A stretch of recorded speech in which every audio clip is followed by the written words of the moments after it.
ছমছমে mangrove অরণ্য আর মাথার উপরে রাজকীয় ঈগলের রাজত্ব।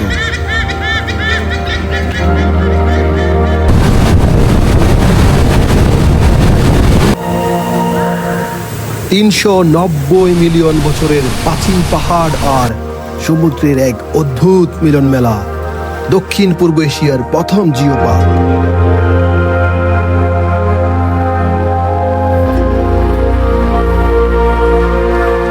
ডাইনোসরদেরও কোটি বছর আগের এক আদিম পৃথিবী, লঙ্কাওয়ের বুকে প্রকৃতির এক মহাকাব্য।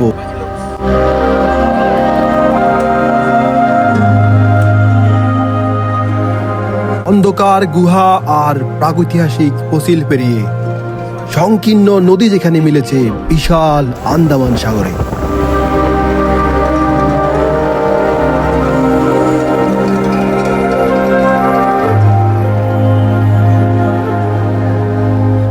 আমরা জাস্ট ঘাটে এসে নামলাম। গাড়িতে কোনো ভিডিও করি নাই, কারণ কি আমি একটা ডেনমার্কের ফ্যামিলির সাথে কথা বলতেছিলাম। আর এখান থেকে আমাদের বোটটা মূলত ছাড়বে। ঘাটগুলো দেখতে সেই কারণটা এরকম। এখানকার বোট ঘাট, আমাদের বোট নাম্বার 21। ছেড়ে যাবে 10টায়। আমাদেরকে ব্যাক করবো আমরা বেসিক্যালি 3টায়। প্রায় 6 ঘন্টার একটা লং ট্রিপ। আর এইভাবে সবগুলা বোট এখান থেকে ছেড়ে যায় বিভিন্ন আইল্যান্ডের উদ্দেশ্যে। লঙ্কাওয়েতে মেন আইল্যান্ড থেকে ছেড়েও অনেকগুলা আইল্যান্ড ক্যাসিগুলো আছে। আমরা বোটের দিকে যাচ্ছি। এখান থেকে আমাদের যাত্রা শুরু হবে ম্যানগ্রোভ ট্রি প্ল্যানে। পুরো ভিডিওটি দেখার অনুরোধ রইল। আমরা আপনাদের সাথে শেয়ার করবো আমাদের ফুল জার্নিটা। আমরা জাস্ট বোটে বসলাম। এখন আমাদের জার্নি শুরু হবে বেসিক্যালি। এটা আমাদের ক্যাপ্টেন।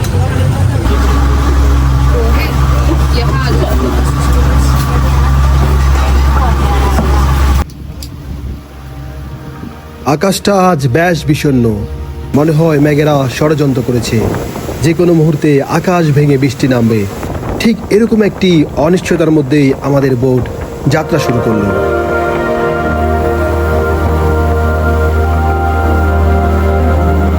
বারো জনের একটি ক্ষুদ্র নৌযানে আমরা।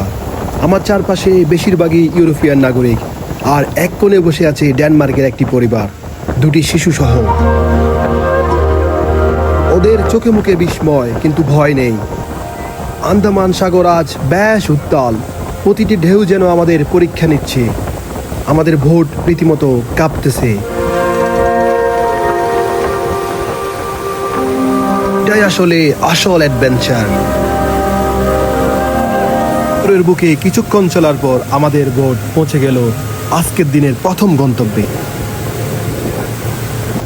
আন্দামান সাগরের বুকে চুনাপাথরের এই পাহাড়গুলি বিভিন্ন শেপে, বিভিন্ন আকৃতিতে সাগরের বুকে দাঁড়িয়ে আছে বহু বছর ধরে।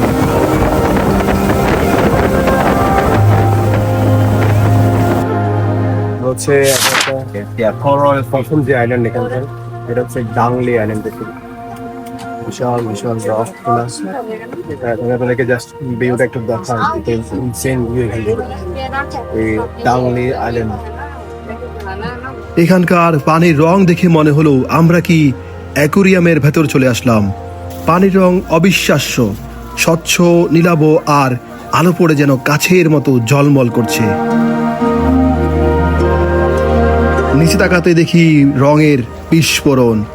শত শত সামুদ্রিক মাছ খাবারের গ্রান পেতেই ওরা ঝাঁকে ঝাঁকে ছুটে আসছে। আর আমাদের এই ট্রিপে সবচেয়ে প্রাণবন্ত ছিল ডেনমার্কের সেই 2 শিশু। ওরা আসার সময় বুদ্ধি করে হাতে ব্রেড নিয়ে এসেছে। ওদের হাসিতে মনে হলো প্রকৃতির সাথে মানুষের প্রথম বন্ধুত্ব বোধহয় এমনই ছিল।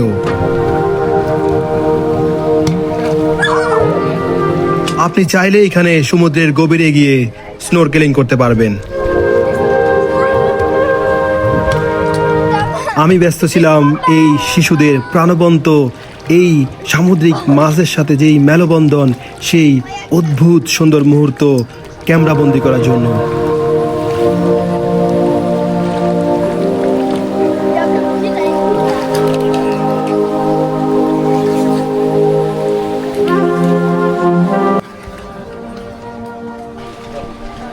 তারপরে আমাদের এই ম্যানগ্রোভ টিপের উদ্দেশ্যে ছেড়ে আসা সবগুলো বোট একসাথে হলো এবং আমাদের গাইড একটি শর্ট ব্রিফিং দিয়ে দিল। চলুন ব্রিফিংটা একটু শুনি। No toilet anymore. And if someone comes to me and asks me, Nash, what is the toilet? I'm gonna say the last option is the sea. Sea is gonna be a toilet. So we're gonna pass by one mountain. Now we call it as a gorilla mountain. Hey, which is the mountain, it looks like gorilla. We don't have any gorilla over there. Only the mountain it looks like. Everybody, please prepare your cash. 2 ringgit for adult, 1 ringgit for child. It's a conservation fee. Not included with the package. So you need to pay over there. 2 ringgit for adult, 1 ringgit for child. And if you want to see the back, you need the torchlight. Torchlight is only for renting 1 ringgit. Okay?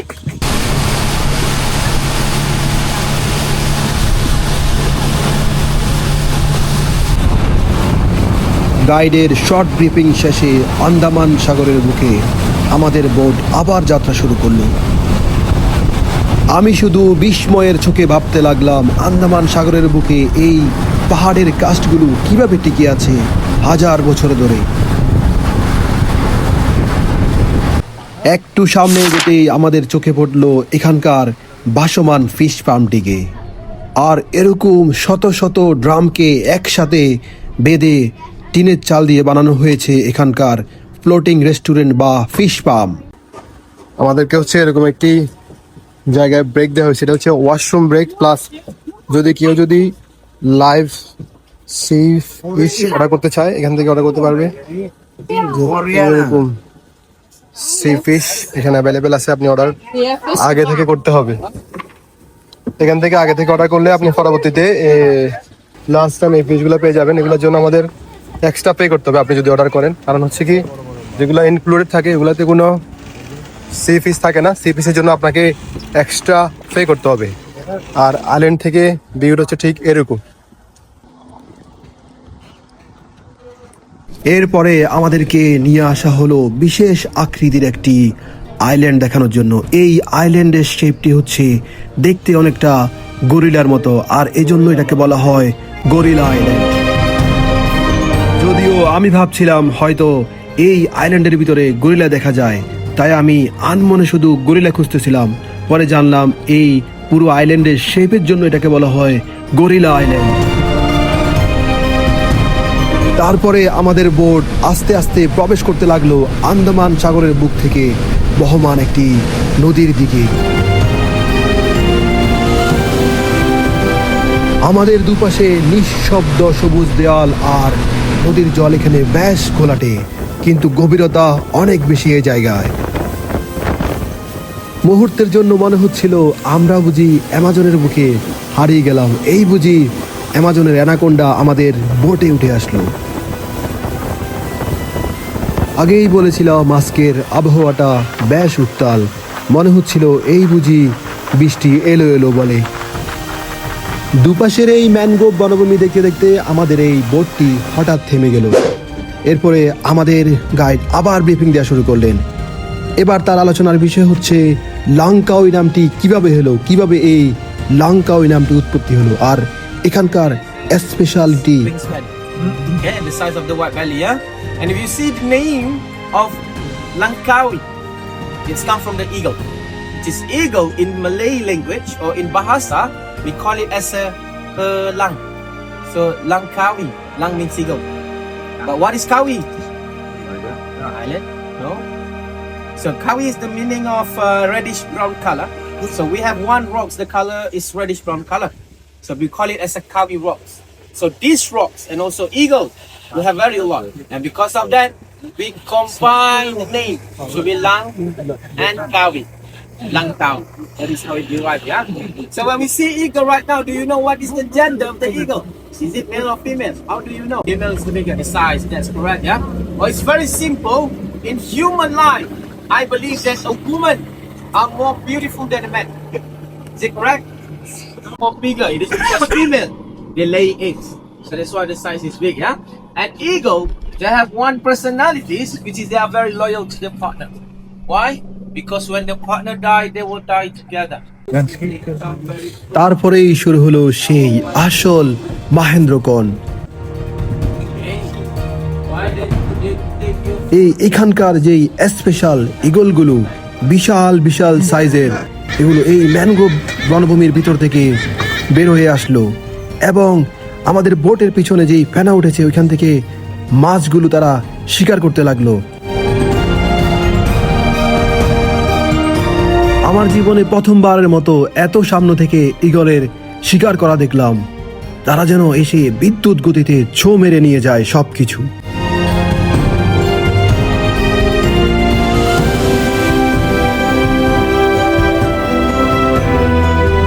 তারপরে আমাদের boat ঢুকে পড়লো নদীর বাঁকে বাঁকে, কখনো বা বামে কখনো বা ডানে, যেন নদীটাই আমাদের বোটকে টেনে নিয়ে যাচ্ছে এক গোলক দাদার মধ্যে। আর এই বাঘগুলো পেরিয়ে আমরা পৌঁছালাম এমন একটি জায়গায় যার নামটাই বলে দে এখানে আমাদের জন্য কি অপেক্ষা করছে, মাংকি রিভার। মাঙ্কাউইর মধ্যে সবচেয়ে বেশি বানরের দেখা মিলে এই জায়গাতেই। আর যখনই বোটের ইঞ্জিনের শব্দ শুনে তাদের কাছে এটি একটি সংকেতের মতো, আর এই সংকেত পাওয়ার সাথে সাথে তারা ছুটে আসে গাছের ডাল বেয়ে, পাথরের ধার ঘেঁষে একেবারে নদীর কিনারায়। কারণ তারা জানে এখানে বোট আসা মানেই তাদের জন্য খাবার আনা হয়েছে। কিন্তু এই দৃশ্যটার পেছনে লুকিয়ে আছে এমন একটা অস্বস্তিকর সত্যি। পর্যটকদের আনন্দ দিতে গিয়ে এখানকার প্রকৃতিতে ঘটে গেছে এক বিশাল বিবর্তন। এই ম্যানগ্রোভ বনের বানরগুলো আজ আর নিজেরা খাবার খুঁজতে আগ্রহী নয়, কারণ ওরা শিখে গেছে মানুষ খাবার নিয়ে আসবে। এমনকি একটা পলিথিনের প্যাকেট কিংবা প্লাস্টিকের বোতল দেখলে ওরা ভাবে ভেতরে হয়তো তাদের জন্য খাবার রাখা আছে। আমাদের বোটের দুপাশে তখন সারি সারি বানরের মুখ, প্রত্যেকটা চোখে একটাই আশা, এবার বুঝি আমরা কিছু একটা ছুটে মারবো। ওদের লাফালাফি, ছোটাছুটি, একে অপরের সাথে খুনসুটি দেখতে দারুণ লাগছিল বটে, কিন্তু মনের এক কোণে খচখচ করছিল একটা প্রশ্ন, আমরা কি সত্যি এই জঙ্গলটার সাহায্য করছি নাকি ধীরে ধীরে বদলে দিচ্ছি এর বাস্তু সংস্থান বা নিজস্ব চরিত্র। তারপর আমরা ধীরে ধীরে ঢুকে পড়লাম ম্যানগ্রোভ ফরেস্টের গভীরে। বুকের ভেতর তখন একটা চাপা আতঙ্ক, কারণ আমাদের পরবর্তী গন্তব্য হচ্ছে ক্রোকোডাইল কেভ। নামটা শোনার পর থেকেই মাথার ভেতর নানা রকম দৃশ্য ঘুরছিল। অন্ধকার গুহা, পানির নিচে লুকিয়ে থাকা কুমির, হয়তো যে কোনো মুহূর্তে। কিন্তু যখন আসলে ওই জায়গায় পৌঁছালাম, সত্যি বলতে একটু হতাশই হলাম। এই গুহার নাম ক্রোকোডাইল কেভ কেন, সেটার কারণ একদমই অন্যরকম। বাইরেতে কালে পুরো পাহাড়টির আকৃতি অবিকল একটা কুমিরের মতো দেখতে লাগে। কোনো জ্যান্ত কুমির নেই এখানে, আছে শুধু প্রকৃতির তৈরি একটি অবিশ্বাস্য কাকতালীয় আকৃতি। তো সেই স্বস্তি বেশিক্ষণ রইল না। আমাদের বোট যখন সেই কেইবের ভেতরের সুড়ঙ্গ দিয়ে ঢুকলো, চারপাশে হঠাৎ অন্ধকার হয়ে গেল। বোটটা একবার এপাশে হেলছে, আবার ওপাশে, যেন পাথরের দেয়ালে নিজেই আমাদের পথ দেখাচ্ছে। মানে এই প্রথমবার আমি এমন একটি গুহার ভেতর দিয়ে যাচ্ছিলাম, আর সেই মুহূর্তে অন্ধকারটা যেন নতুন করে গায়ে কাটা দিচ্ছিল।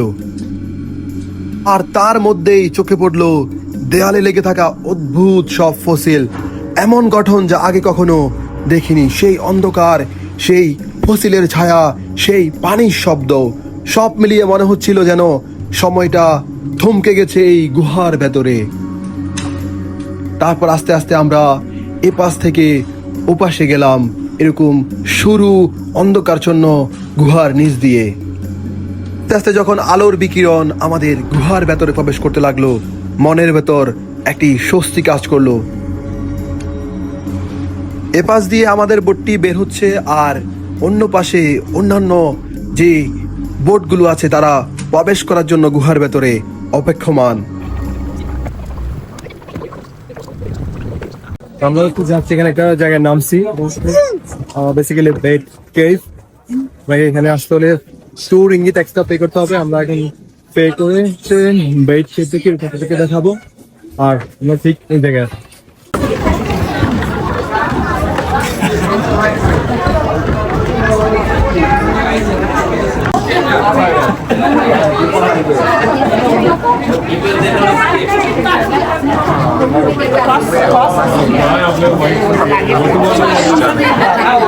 আমরা হচ্ছে ট্যুর ইঙ্গিত দিয়ে বেসিক্যালি এন্ট্রান্স টিকে দিলাম।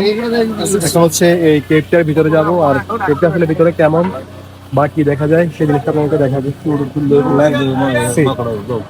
এই ব্যাট কেইবের পথটা ব্যাস শুরু, তাই আমরা আস্তে আস্তে সিরিয়াল দৌড়ে সামনের দিকে এগোচ্ছিলাম।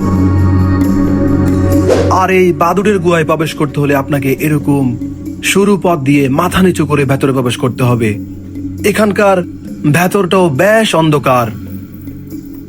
আপনি যদি আসেন অবশ্যই টর্চ লাইট নিয়ে আসবেন। এখানে অবশ্য টর্চ লাইট ভাড়ায় পাওয়া যায়, আপনি চাইলেই এখানে র্যান্ট করতে পারবেন। আর এই বাদুড়ের গুহার ভেতরে প্রবেশ করার পর আমার কাছে মনে হচ্ছিল এটা যেন এক গোলক দাদা। ভেতরটা অন্ধকার, নিস্তব্ধ আর স্যাঁতস্যাঁতেও।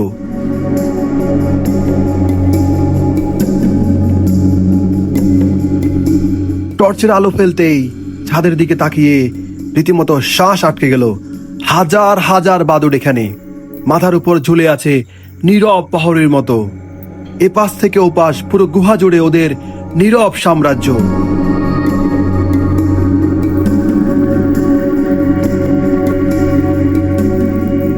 এই গুহার আরো গভীরে যেতেই চোখে পড়লো ঝুলে থাকা বাদুড়ের দল, আর সাথে সাথেই নাকে এসে লাগলো এক বিকট দুর্গন্ধ।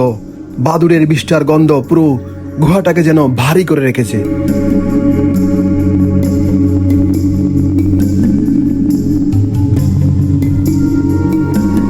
তো এর চেয়ে অবাক করা বিষয় ছিল অন্য কিছু। গুহার গায়ে ঝুলে থাকা সেই ফসিলগুলো দেখে মনে হচ্ছিল কেউ যেন যত্ন করে একের পর এক অলংকার সাজিয়ে রেখেছে পাহাড়ের দেওয়ালে। তো এখানে কোনো মানুষের ছোঁয়া নেই, এই পুরোটাই প্রকৃতির নিজের হাতে গড়া। আমি বিস্ময় নিয়ে চেয়ে রইলাম সেই দিকে। শুধুমাত্র 2 রিঙ্গিতে এই দৃশ্য, সত্যি বলতে এর চেয়ে সস্তায় এমন বিস্ময় কোথাও পাওয়া যাবে না। গুহার একদম শেষ প্রান্তে এসে হঠাৎ চোখের সামনে খুলে গেল ভ্যান গোভ বনের আরেকটা রূপ। তখন ভাটার সময় ছিল, তাই গাছের শিকড়গুলো মাটির উপর জেগে আছে। অথচ কিছুক্ষণ পরেই জোয়ার এলে এই পুরো জায়গাটা তলিয়ে যাবে পানির নিচে। প্রকৃতি যেন প্রতি মুহূর্তে নিজের রূপ বদলাচ্ছিল আমাদের চোখের সামনেই। বাদুড়ের আর ঝিঝি পোকার অদ্ভুত শব্দ এখানে আমাদের কানে আসতে লাগলো। আরেকটা পথ ধরে আমরা যখন বেরোচ্ছিলাম, হঠাৎ করে চোখে পড়লো একটা সাইনবোর্ড, বিষাক্ত সাপের সতর্কতা। নদীর পাশের এই জঙ্গলে অচেনা বিষধর সাপের মুখোমুখি হওয়াটা মোটেও কিন্তু অস্বাভাবিক নয়। বুকের ভেতর একটা ঠান্ডা স্রোত বয়ে গেল মুহূর্তের জন্য। তবে সেদিন আমাদের ভাগ্য খুব ভালো ছিল, এমন কোনো পরিস্থিতির মুখোমুখি আমাদের হতে হয়নি। থেকে বের হয়ে আমরা আমাদের বোটের জন্য অপেক্ষা করতে লাগলাম। আমাদের পরবর্তী গন্তব্য ইউনেস্কো ঘোষিত দক্ষিণ পূর্ব এশিয়া প্রথম জিও ফরেস্ট পার্ক। জায়গাটার নাম হচ্ছে কিলিম জিও ফরেস্ট পার্ক। লাঙ্কাওয়ের সবচেয়ে বড় প্রাকৃতিক সংরক্ষিত এলাকা হচ্ছে এটি। কিন্তু এখানে যা সবসময় অবাক করার মতো বিষয় তা হলো আমাদের চারপাশের এই পাথরগুলো প্রায় 450 মিলিয়ন বছরের পুরনো। পৃথিবীতে যখন ডাইনোসর জন্মায়নি তখন থেকে এই চুনা পাথরের পাহাড়গুলো এখানে দাঁড়িয়ে আছে। ভাবতেই কেমন গা শিরশির করে উঠল।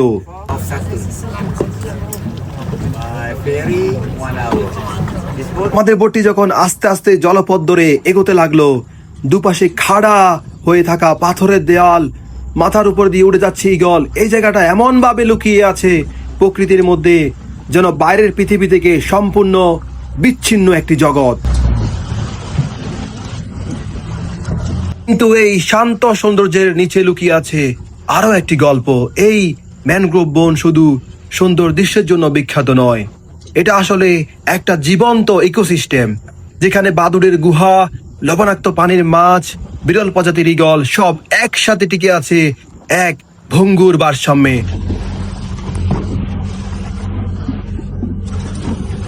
মানুষের পা এখানে যত বেশি পড়ছে তত বেশি এই ভারসাম্য নটবড় হয়ে যাচ্ছে।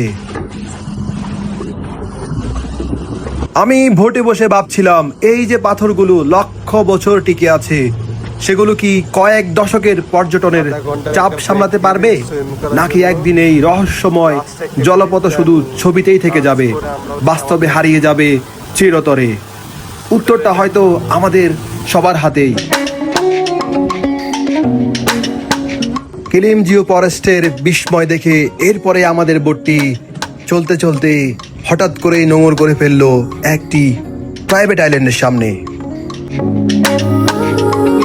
আমরা হচ্ছে এরকম একটা বিচে নামছি। এখানে হাফ অ্যান আওয়ার মতো সময় দেওয়া হয়েছে। বৃষ্টি হচ্ছে ঠিক এরকম। এখানে হচ্ছে মূলত আজকের for the last time swim করবো এখানে।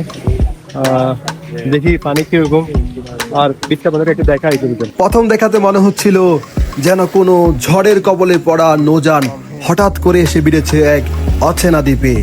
স্বচ্ছ নীল পানি, সাদা বালির বীচ, আর তার মাঝে ছড়িয়ে ছিটিয়ে থাকা ঢেউয়ে আসা শুকনো কাঠের টুকরো। পুরো দৃশ্যটা যেন এক নির্জন ভুলে যাওয়া জায়গার গল্প বলছিল। আর একদম কাছেই দাঁড়িয়ে ছিল খাড়া পাথরের দেওয়াল, যেন এই দ্বীপটাকে বাইরের পৃথিবী থেকে আগলে রেখেছে এই দেওয়াল। আমাদের হাতে সময় মাত্র 30 মিনিট। এই স্বল্প সময়টুকুকে যথেষ্ট মনে হলো না নষ্ট করার জন্য, তাই আমি সোজা নেমে গেলাম সমুদ্রে।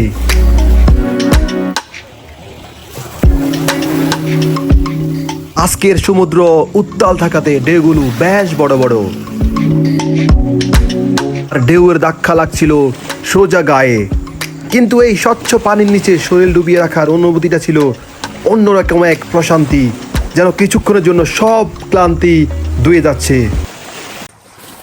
আমাদের টাইম শেষ। আমরা হচ্ছে এখন লাঞ্চের জন্য একটা ফ্লোটিং রেস্টুরেন্টে যাব। এটাই ছিল আজকের শেষ ডেস্টিনেশন। এখন আমরা লাঞ্চ করেই হচ্ছে হোটেলে ব্যাক করব। এই যে এটা হচ্ছে আমাদের বোট, সবাই বোটে উঠতেছে। আমাদেরকে হচ্ছে লাঞ্চের জন্য নামা গেছে। আমরা এখানে ফ্লোটিং রেস্টুরেন্টে লাঞ্চ করবো আজকে। দেখি এটা হচ্ছে আমাদের ইনক্লুডেড লাঞ্চে ফ্রাইড রাইস, চিকেন দিচ্ছে আমাদেরকে।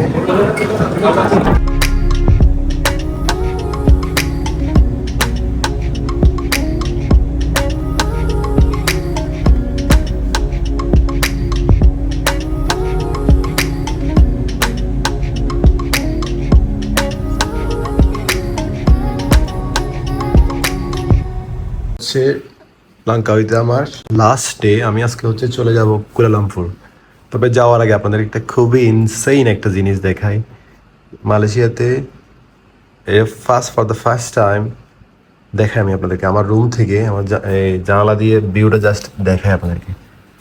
এইটা হচ্ছে ভিউ। এই যে এখন মালয়েশিয়াতে বৃষ্টি হচ্ছে লাঙ্কাউইতে, আমি বৃষ্টির শব্দ শুনে মূলত আসলাম। আর ওই যে সামনের সেই সমুদ্র, যে এই আমি একটু জুম করে দেখাচ্ছি, এটা হচ্ছে বেসিক্যালি আন্দামান সি। ওই যে বৃষ্টির কারণে এটা ক্লিয়ার আসতেছে না। এই যে এই আইল্যান্ডগুলো হচ্ছে আন্দামান সির মধ্যে, আর এটা হচ্ছে ভিউ।